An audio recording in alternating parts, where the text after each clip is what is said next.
សូមនមស្ការប្រតនត្រ័យនមស្ការដាច់គ្រូជាព្រះធេរៈពេលនៅសេចក្តីរាប់អានពុះបកណាគ្រប់ព្រះអង្គប្រានពរដល់ញាតិញោមជាពុទ្ធបរិស័ទហើយនាំដោយជំទាវបងប្អូនប្រុសស្រីទាំងអស់គ្នាបងថ្ងៃនេះបានចេញមកពេញបុណ្យនៅវត្តក្រតវ័នច្រើនកុះកណាញោមទីកមាល់ទោសស្រង់សុគន្ធវេរីគេដល់ប្រសង់ខ្ញុំគណៈអាត្មាភាពចេះតែនឹកឃើញថ្ងៃចូលឆ្នាំទី1ជារៀងរាល់ឆ្នាំហ្នឹងដូចមិនសូវញាតិញោមជើញមកចេះតែនឹកឃើញថាចង់ឲ្យញាតិញោមនាំកូននាំចៅមកហើយកូនចៅឲ្យបានងូតទឹកប្រគេនណាជូនណាញោមបរៀនកូនចៅបងតាមពិតទៅញាតិញោមមានកម្លាំងងូតទឹកខ្លួនឯងវាស្រួលណាស្រួលជាងប៉ុន្តែដើម្បីបរៀនកូនចៅឲ្យគាត់ចេះធ្វើបុណ្យអញ្ចឹងណាញោមពេលខ្លះទៅយើងនៅផ្ទះអត់ទម្លាប់ទៅវាមិនស្រួលហើយយើងមកវត្តយើងមានកិច្ចកម្មវិធីអញ្ចឹងនាំគាត់មកវត្តទៅបរៀនឲ្យគាត់ចេះធ្វើបុណ្យចឹងឲ្យកូនចៅបានចេះធ្វើបុណ្យអីពីក្មេងទៅប៉ុន្តែជាទូទៅអាត្មាជឿថាញាតិញោមដែលមកវត្តនេះសុទ្ធតែបានសិក្សាយល់ដឹងធម៌អាពាក្យព្រាហ្មណ៍ដៅរបស់ព្រះសម្មាសម្ពុទ្ធបើមិនយល់ច្រើនក៏យល់បានខ្លះដែរមកពេលខ្លះជានឹកសង្វេគដែរញោមញាតិញោមខ្លះទៅណែនាំឲ្យគាត់មកវត្តបែងអង្គមចេតិយពោធិព្រឹក្សបែងអង្គមប្រសង់គាត់ថានៅវត្តអត់មានចេតិយពុកម្ដាយគាត់ផងបាទហើយធ្វើមិនទៅញោមអញ្ចឹងមកស្វែងគុំចេតិយនឹងស្វែងគុំចេតិយព្រះ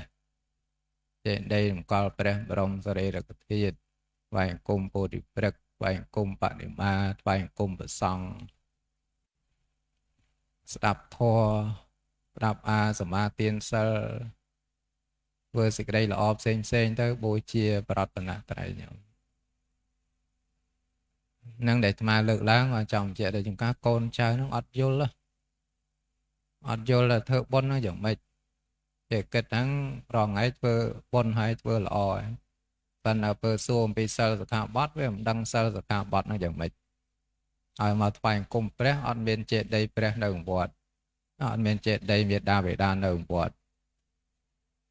ហ្នឹងវាចឹងហ្នឹងបងចឹងបានអាត្មានឹកថា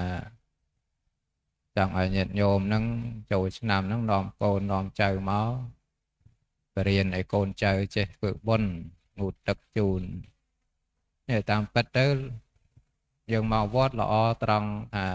ទី1ព្រះសង្ឃបានស្វាត់ជ័យព្រះបរិត្តជាពុទ្ធមន្តអញ្ចឹងណាញោមទឹកមន្តដើម្បីស្រោចស្រពជូនញាតិញោមអីជាពុកម្ដាយអញ្ចឹងទៅហើយម្យ៉ាងទៀតជាឱកាសបានពេញបុណ្យច្រើនហើយអាត្មាបញ្ជាក់នេះយើងមកវត្តយើងបានបែងអង្គមចេតិយបែងអង្គមពោធិព្រឹក្សបែងអង្គមបរិមាពុទ្ធរូបសម្រិទ្ធអីនៅលើសាលារាជទ្របបែងអង្គមប្រសង់បាននមស្ការសមាទានសិលស្ដាប់ធម៌ស្ដាប់អាអីយើងមើលបានបុណ្យច្រើនហើយបុណ្យនឹងឯងដែលជាមង្គលជាសិរីសួស្តីណាញោមហើយយើងចង់បានមង្គលចង់បានសិរីសួស្តីយើងមិនខំធ្វើបុណ្យសិរីហ្នឹងវាអត់មានកន្លែងកើតអញ្ចឹងណា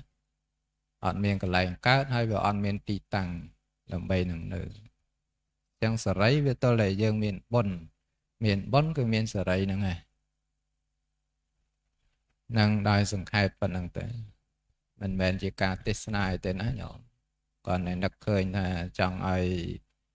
ញាតិញោមនាំកូននាំចៅទៅមកវត្ត បរៀនកូនចៅឲ្យចេះធ្វើបុណ្យចឹងណាហើយថ្ងៃនេះញាតិញោមមកស្រង់ទឹកប្រគេនព្រះសង្ឃក៏ជាកិច្ចគោរពដឹងគុណពុទ្ធព្រះសង្ឃពុទ្ធព្រះសង្ឃអីមិនមែនតែចង់ឲ្យញាតិញោមមកស្រង់ទឹកឲ្យអីទេញោមអញ្ចឹងពេលខ្លះអង្គុយចាំញាតិញោមចាក់ទឹកអីងំទៅរួច